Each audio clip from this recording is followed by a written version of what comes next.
নমস্কার, আমি দিয়া। তোমাদের সকলে স্নেহাশিস নিয়ে শুরু করছি আজকের আরেকটি ভিডিও। এই যে ঝর্ণাটা দেখতে পাচ্ছ, এটা হলো রক গার্ডেনের খুব বিখ্যাত চূর্ণ সামার ফলস। খুব সুন্দর একটা ঝর্ণা। তো এইটা আমরা জাপানিজ টেম্পল দেখার পরেই এখানে গিয়েছিলাম। জানো তো, ওই দিনকে আমাদের দুপুরবেলা হোমস্টেতে ফিরে খাবার কথা ছিল এবং তারপরে ওইখান থেকে আমরা আবার বেরোবো এরকম প্ল্যানিং ছিল। কিন্তু আমরা দেখলাম যে আমরা যে লেভেলে টায়ার্ড হয়ে যাচ্ছি, তাতে আর ঘরে ঢুকলে আর হয়তো আমরা খেয়ে দিয়ে আর বেরোতে পারবো না। তো সেই জন্য আমরা কি করেছি, সারা দুপুর না খেয়ে আমরা শুধু টোটো করে ঘুরেছি। যদিও খাওয়া দাওয়া যে একদমই করিনি সেটা বলাটা ভুল হবে। আমরা রাস্তাঘাটে যেখানে যা দেখতে পাচ্ছি তাই কিন্তু কিনে কিনে খাচ্ছি, কিন্তু মানে দুপুরবেলার ভারী খাবার আমরা কিছু খাইনি। ওখানে দেখো একটা পাখি কি সুন্দর চান করছে, সেই জন্যেই ওইটা তোমাদেরকে আঙুল দিয়ে দেখালাম। তো যাই হোক, এরপরে আমরা আজকে এই রক গার্ডেন দেখে নিয়ে আমরা কিন্তু তারপরে চলে যাব হোমস্টেতে। তো আমরা এবারে যে হোমস্টেটায় যাব, এটা আরও অনবদ্য সুন্দর একটা জায়গা। এই মুহূর্তে আমি, আমার মামা এবং মাইমা এবং যশবাবু আমরা ঠিক করলাম যে আমরা একদম ওপর পর্যন্ত যাব, যেখানে ফলসটা মোটামুটি শুরু হচ্ছে, বা এরকম জায়গা পর্যন্ত যাব যেখানে বেশ কিছুটা দেখতে পারবো ওপর থেকে। তো সেই হিসেব অনুযায়ী আমরা মানে আমাদের উদ্দেশ্য সফলে বেরিয়ে পড়লাম। এখানে যে সমস্ত গাছগাছালিগুলো রয়েছে কি সুন্দর বলো। আমাদের এদিকে কিন্তু এত সুন্দর গাছগাছালি নেই। এখানে যে কটা জিনিস দেখছি দেখলেই মন ভরে যাচ্ছে। আর এই যে দেখো, আমরা এইখানে মানে এইটা মোটামুটি এর ওপরে আর হয়তো যাওয়া যায় না, বা রাস্তাও করে দেওয়া নেই। আমরা মোটামুটি এই পর্যন্তই এসেছি, প্রচণ্ড কষ্ট করে উঠে উঠে এসেছি। আর আমার মাকাই মামা সবাইকে নিয়ে এরকম আর কি সিনেমার মতো ভিডিও করছে। এটা আমাদের কাছে খুব মজার ছিল। ইভেন আমার মাইমার সাথে তো ওর কত সিনেমা হয়েছে তার নেই ঠিক। ওই দেখো দুজনে দাঁড়িয়ে আছে। আমি আর যশবাবু অনেকটা নেবে এসেছি, আর ওদের কিন্তু ওরা এত ছবি তুলতে মত্ত যে ওরা আর বলছে যে তোরা নিচে যা, আমরা ছবি তুলে তারপরে আসছি। উপর থেকে নিচে নেমে এসেছি। ওই জায়গার ইয়েটা দেখলে কি সুন্দর, সেই হাওড়া ব্রিজের মতো করে দেওয়া আছে। তো এই তো দেখো, এরপরে আমরা একটা চা বাগান থেকে আমরা সানসেট দেখব। তো সেই জন্য এই চা বাগানে একটুখানি নামতে হয়, একটা পাহাড় নামতে হয়, হেঁটে হেঁটে আমরা সেই নামার জন্য আসছি। কি সুন্দর লাগছে দেখো, চারিদিক কি ব্যাপক সুন্দর না। আর এই চা বাগানের এখানে এত ছোট ছোট ফুল। আর এই যে দেখো, এরা দুজন চললো। মামুনিকে মানে পাপা সমানে বলে যাচ্ছে যে তুমি বিশেষ নাবা ওঠা করো না। মামুনি কে আর সেটা শুনবে বলো? এটা তো শোনা স্বাভাবিকও নয়। আমি হলে আমিও তো শুনতাম না। আর ওইখানে একটা ফলস দেখা গেল ছোট্ট মতো।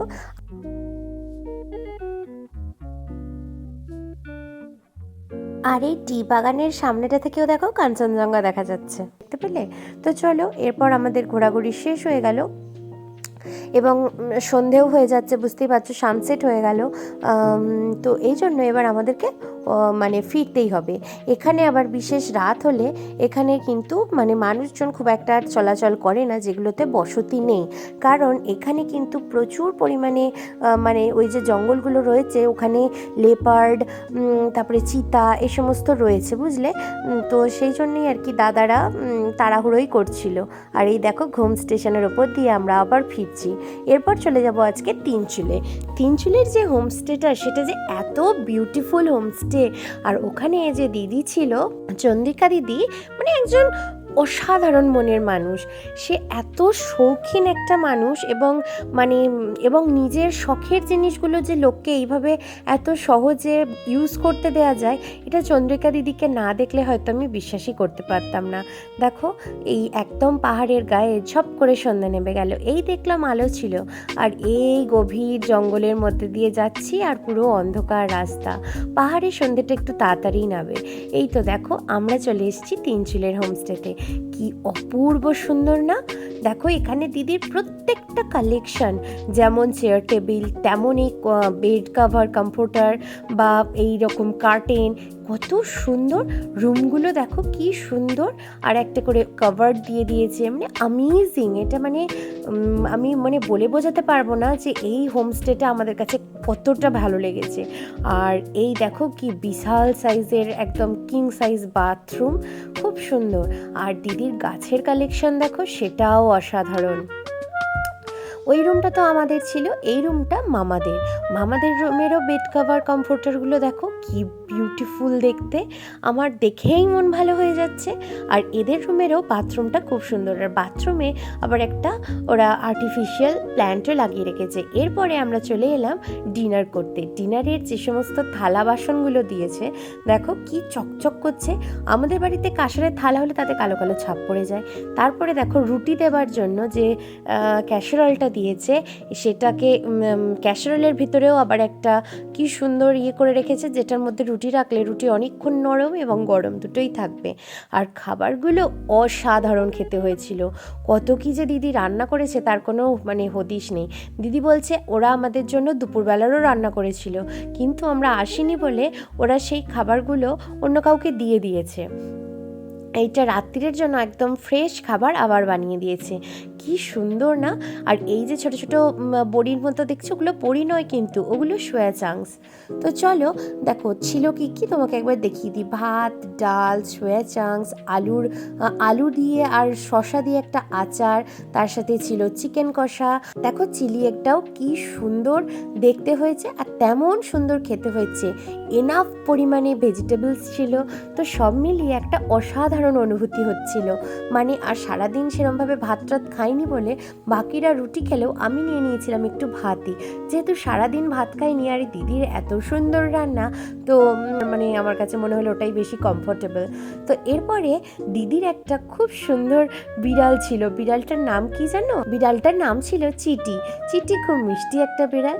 ওকে যাই আমি একটু আদর করেছি, প্রথমে পাত্তা দিচ্ছিল না, যাই আমি ওকে একটু আদর করেছি অমনি টুক করে চলে এসে এবার আদর খাচ্ছে। তোমরা যদি তিনচুলেতে আসো তাহলে এই হোমস্টেটা অবশ্যই ট্রাই করো। অসাম অনুভূতি, আমি নিজে অনুভূতি ভাষায় প্রকাশ করতে পারছি না, এতটা সুন্দর এতটা পরিষ্কার ছিল।